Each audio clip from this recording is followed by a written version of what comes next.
सत्य, ईमानदारी और निरंतरता के सिद्धांतों पर आधारित स्थानीय, राष्ट्रीय और अंतर्राष्ट्रीय समाचारों को टेक्स्ट, ऑडियो और वीडियो के रूप में साझा करने के लिए लाइक, कमेंट और शेयर करें।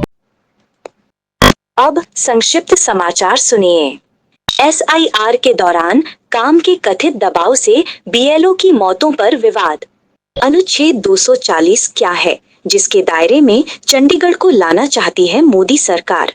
विपक्ष EVM में धांधली की बात कहता है, फिर चुनाव भी लड़ता है। प्रशांत किशोर। तेजस प्लेन क्रैश में माने गए विंग कमांडर नमांश स्याल को पत्नी ने सलामी देकर दी अंतिम विदाई। सीड्स खाने के फायदे, जानिए कितना, कब और कैसे खाएं। नासिक कुंभ के लिए 1800 पेड़ काटे जाने को लेकर लोगों में गुस्सा, सरकार ने दी ये सफाई। पाकिस्तान इंटरनेशनल एयरलाइंस के कर्मचारी कनाडा जाकर क्यों हो रहे हैं गायब? खटास के साथ खत्म हुई G20 समिट, ट्रंप के बाइकॉट से खफा रामफोसा ने नहीं सौंपी औपचारिक अध्यक्षता। लाल किला बम ब्लास्ट, आतंकवादियों का आपस में ही था झगड़ा, एक भूल ने उमर का बिगाड़ दिया काम। दुनिया की रफ्तार धीमी पर तेजी से बढ़ रही है भारतीय इकोनॉमी। चीन, जापान, फ्रांस भी पीछे, आंकड़े दे रहे गवाही। अब पूरी बाकी खबर सुनिए।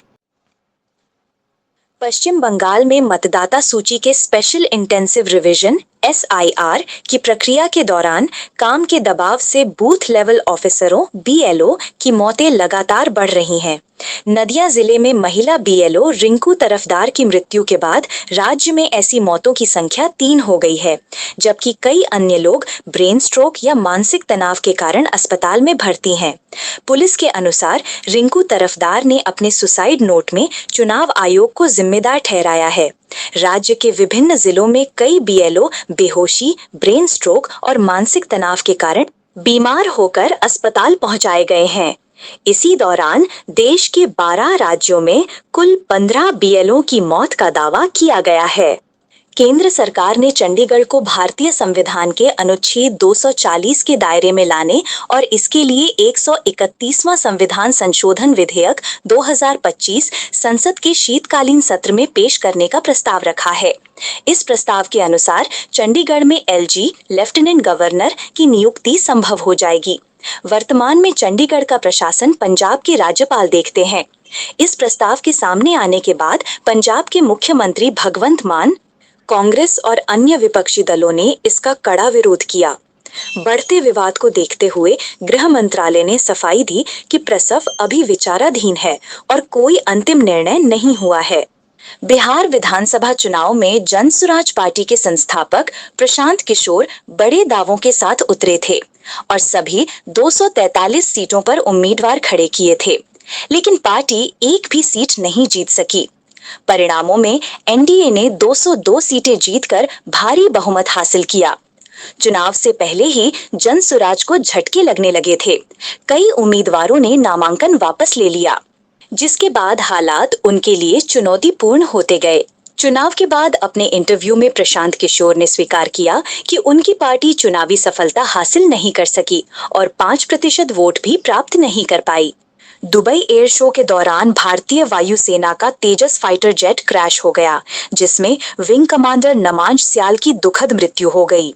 उनका पार्थिव शरीर कोयम्बटूर एयरबेस और कांगड़ा हवाई अड्डे होते हुए उनके पैतृक गांव पटियालकर लाया गया, जहां पूरे सैन्य सम्मान के साथ अंतिम संस्कार किया गया। उनकी पत्नी और स्वयं एयरफोर्स अधिकारी अफशान स्याल ने वर्दी में पति को अंतिम सलामी दी। गांव, स्कूल और पूरे इलाके में शोक का माहौल रहा।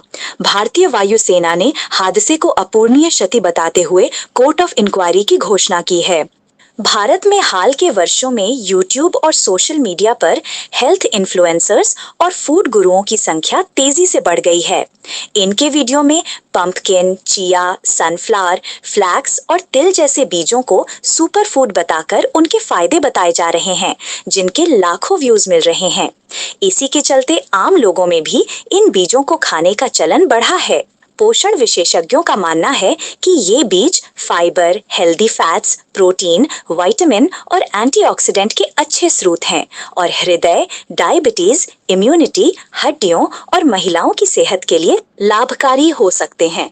विशेषज्ञों ने पंपकिन, फ्लैक्स, चिया, तिल और सूरजमुखी के बीजों के अलग-अलग पोषण गुण और उनके स्वास्थ्य लाभ विस्तार से बताए हैं। नासिक के तपोवन क्षेत्र में आगामी सिंहस्थ कुंभ मेला 2026 की तैयारियों के तहत बड़े पैमाने पर पेड़ों को काटे जाने की आशंका के कारण पर्यावरणविदों, स्थानीय नागरिकों और सामाजिक संगठनों ने जोरदार विरोध शुरू कर दिया है।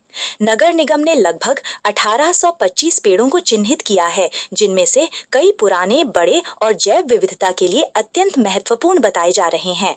कई पेड़ों पर पीले निशान लगे होने से जनता में ये भय फैल गया है कि साधुग्राम निर्माण के लिए भारी मात्रा में हरियाली नष्ट कर दी जाएगी। पर्यावरण कार्यकर्ता, स्थानीय लोग और प्रसिद्ध व्यक्तित्व जैसे सयाजी शिंदे भी इस विरोध में खुलकर सामने आए हैं। राज्य सरकार के मंत्री गिरीश महाजन ने क्षेत्र का दौरा कर स्थिति का जायजा लिया, जबकि नगर निगम ने दावा किया है कि ये केवल सर्वेक्षण है और केवल निर्माण में बाधा बनने वाले पेड़ों को ही काटा जाएगा। पाकिस्तान इंटरनेशनल एयरलाइंस (PIA) के कर्मचारियों के कनाडा में बार-बार गायब होने की घटनाएं लगातार बढ़ती जा रही हैं। हाल ही में टोरंटो से लाहौर जाने वाली फ्लाइट PK 798 के फ्लाइट अटेंडेंट आसिफ नजाम समय पर एयरपोर्ट नहीं पहुंचे और बाद में खराब स्वास्थ्य का बहाना देकर वापस लौटने से बचते हुए लापता माने गए। ये कोई पहली घटना नहीं है। पिछले कुछ वर्षों में कई फ्लाइट अटेंडेंट और एयर होस्टेस कनाडा पहुंचकर वापस लौटने के बजाय वहीं गायब हो गए हैं। इन मामलों में जिब्रान बलूच, मरियम रजा और फैजा मुख्तार जैसी घटनाओं का भी उल्लेख मिलता है।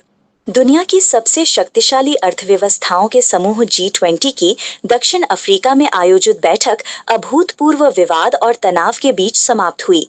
अमेरिकी राष्ट्रपति डोनाल्ड ट्रंप द्वारा समिट का बायकॉट किए जाने से स्थिति बेहद असामान्य हो गई।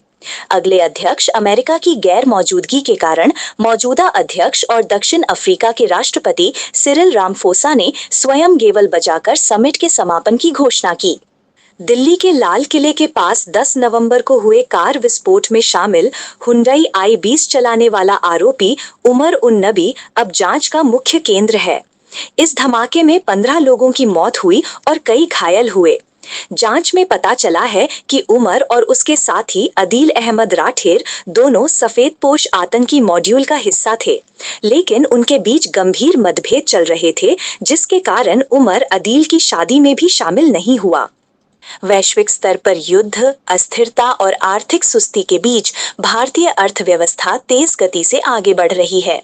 जून तिमाही के आंकड़ों के अनुसार भारत की GDP वृद्धि दर 7.5% से भी अधिक रही, जो चीन 5.2%, अमेरिका 2.1%, जापान 1.2%, फ्रांस 0.7% और जर्मनी 0.2% सहित कई देशों से कहीं अधिक है।